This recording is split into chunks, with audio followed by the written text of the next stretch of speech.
Welcome and hello, you tuned into the English news program on SLN TV. I'm Mohammed Aden here to update you with the latest stories making the headlines. These are the stories to come. Minister of Housing, Rehabilitation and Repatriation informs the media about his recent visit to the UK. Sararis regional officials brings to an end tensions among two coexisted tribes. South Korea recovers more dead from ferry.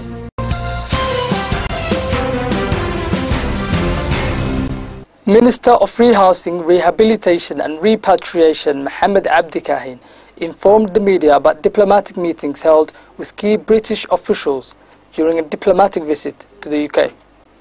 The minister stated that meetings held between him and key British officials resulted in agreements on ways of strengthening cooperation between the UK government and Somaliland, and that the two governments will from this time forth focus on diplomatic cooperation.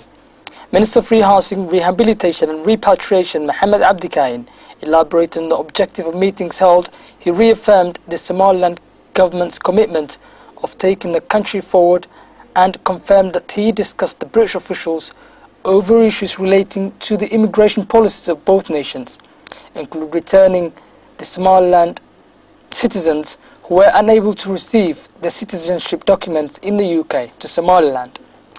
Minister of Housing, Rehabilitation and Repatriation Mohammed Abdi Kahin, speaking on his recent stay in Sheffield, commended the efforts of the Somaliland diaspora in the UK and Sheffield's municipality, which paid heed to the progress that Somaliland continues to portray. The minister also reiterated that the diplomatic cooperation amongst the UK and Somaliland is now at its uppermost degree.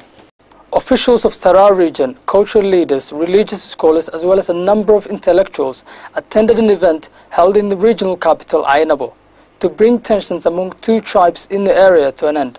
Ahmed Ainabo, who's the head of a committee responsible for helping end the tensions between the two tribes, speaking at the event, stated that tensions between the two tribes coexisted in the region, were brought to an end, and that they expect not to see such tensions again. Political figures and intellectuals of the region speaking at the event reiterated the necessity of maintaining collaboration amongst the tribes and ensuring that the people residing in the region live in a peaceful and prosperous condition. The Deputy Governor of Sarar region also spoke at the event, and he urged the residents of Sarar region to prioritize ways of participating in the government efforts towards ensuring a peaceful coexistence amongst the tribes residing in Sarar region. Other keynote speakers called on all Somaliland citizens in the region to maintain cohabitation and provide more cooperation for the security forces in that region.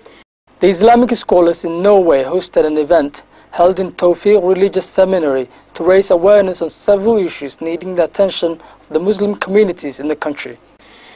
The religious seminar was held in Tawfiq Seminar Halls in Norway, expected to continue in duration of 4 days, and during the seminar, attendees will understand more about issues concerning the new life in the West and educating the teenagers about religion. One of the religious scholars at the event, Sheikh Ali Muhammad, stated that the event was held to further raise awareness on several issues, including the important role that education of Islam plays in the life of every Muslim, and the important role that the Somali communities in Norway ought to play in spreading Islamic teachings throughout the Muslim communities in the country. Attendees at the event included Sheikh Al-Mis Yahya and Sheikh Mustafa Hat Ismail Harun, who collectively emphasized the importance of teaching the Muslims and ensuring that every Muslim individual has placed an amount of focus on the education and spreading of Islam. The religious sermons will continue in the religious seminary in the coming days. Cultural leaders and residents of Marodi Jah region cordially welcomed the steps taken by the government to accomplish several objectives toward ensuring more progress for the citizens. Members of the cultural leaders who were in attendance at the event spoke at the event. They collectively focused on the major steps taken by the government to better progress for the residents in the capital and the country as a whole. These cultural leaders stated that the achievements of the government are tangible and can be seen in a district-to-district and a region-to-region level. Other keynote speakers of intellectuals and political figures commended the government efforts towards taking Somaliland forward on its current path of progress. You're still tuned into the English news program on SLN TV, the only Somali-speaking channel with an English news program. And now for the main international headlines in detail.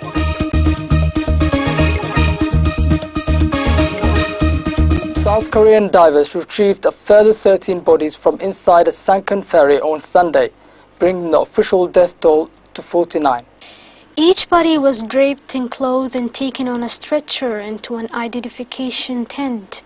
A rescue operation has now turned into a grim search through the stricken vessel to recover the remaining passengers, numbering more than 250. Most of the people who are still unaccounted for after Wednesday's capsize are school children. 3 crew members, including the captain, were arrested on Saturday and charged with crimes relating to negligence. Investigations are looking at how the cargo was towed, the safety record of the ship operator, and the actions of the crew. Hundreds of parents cling to the hope that there may be some survivors trapped under the water, but their grief and desperation is turned into anger at the slow speed of the rescue efforts. The sinking looks set to be South Korea's worst maritime disaster in 21 years' terms of loss of life. 4 French journalists held hostage in Syria for more than 10 months have returned home. Freshly shaved and beaming Nicolas Henin, Pierre Torres, Edward Elias and Didier Francois were met at an air base by President Francois Hollande, their families and friends.